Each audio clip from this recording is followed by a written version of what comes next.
In evaluating the after-tax returns Berkshire earns on its acquisitions of non-insurance businesses, whether it be the utilities, the railroad, or the manufacturing, service, and retailing business, in terms of choosing a benchmark, what would be your best estimate of the returns on acquisitions earned by an aggregate of all American industry, adjusted, of course, to exclude the impact of accounting write-offs and equalizing for leverage? It sounds too tough for me, but go ahead, Charlie, and I'll be thinking. Well, let me summarize. I think the sum total of all acquisitions done by American industry will be lousy. It's in the nature of corporations that are prosperous to be talked into dumb deals, and bureaucracy tends to feed on itself and create unnecessary costs. So I think the history of acquisitions is that it's not an enormous way to wealth. Now, it has been for us, but we're very peculiar. And luckily, a lot of people don't want to be peculiar in our way. Yeah, I would. It's really hard to, come up with a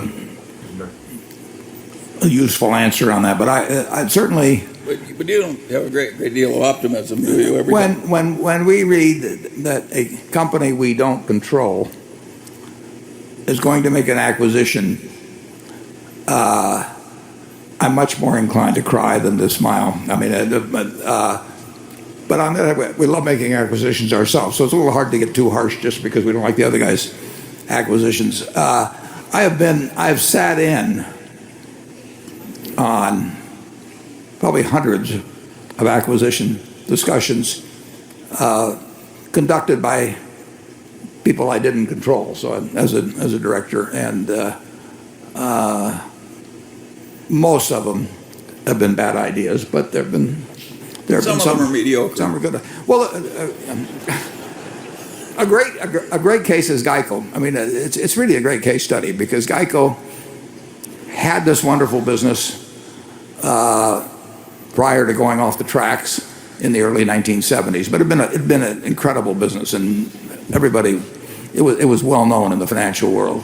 And then it went off the tracks in its own business, got back on the tracks. And then after it got back on the tracks, it made a couple of acquisitions. And they weren't disasters, but they certainly weren't successes. And they tended to take I think they took their eyes off the ball in terms of the potential of Geico itself. So the accounting costs of those, there were two acquisitions in particular, the accounting cost of those two acquisitions was poor, but it wasn't disastrous. But if you look to secondary effects, it was huge. I mean, there were a dozen years there or so where all kinds of gains could have been made that weren't, and you don't get those years back. Now, that was probably a net plus for Berkshire, in the end, because we bought half of the company, then we got to buy the other half later on. If they'd done wonderfully, we probably would have never bought the second half. Now, maybe the first half would have been worth that much more, but it's human nature to some degree to keep wanting to. I mean, normally the people who get to be CEOs are not shrinking violets, and they have animal spirits, as Keynes talked about, and they like to do things. And the supporting staff certainly senses that they like to do things. I mean, they often have people in charge of strategy or acquisitions or all of that thing. What do you think those people are going to do? Sit around and suck their thumbs? No, they're going to keep coming in with deals.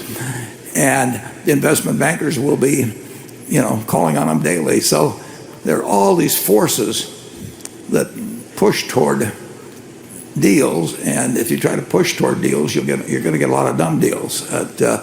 We try very hard, Charlie and I, not to get eager to do a deal. We're just eager to do a deal that makes sense, and that would be a lot harder if we had directors, strategy departments, whatever it might be, all pushing us toward, what have you done in the last 3 months or something of the sort. So the setting in which you operate really can be very important. Charlie, any further? No, but it's, how much more tactful he is. Yeah, well, the comparison isn't tough. Station 5. Wow, vieron ahorita, él toca un tema como de soberbia, ¿no? Como hay corporaciones que como constantemente es envidia, soberbia, te estás preguntando qué está haciendo el otro y quieres ser más y más, pues contratas gente específica para buscarte acuerdos que están constantemente empujándote para que compres algún negocio, alguna oportunidad, y entonces eso va como erosionando tu capacidad de determinar si un acuerdo es valioso o no. Entonces ellos dicen es muy difícil esa parte porque lo mejor es involucrarte en acuerdos que hagan sentido, porque no todas las adquisiciones tienen sentido, ¿no? Y pues, también es normal que una persona que es CEO o director general quiera crecer y crecer y crecer, porque ese es como su mantra, ¿no? Pero no todo lo que viene a tu escritorio tiene sentido. Entonces tienes que aprender a saber discernir qué es lo que sí vale y qué es lo que no vale, ¿no?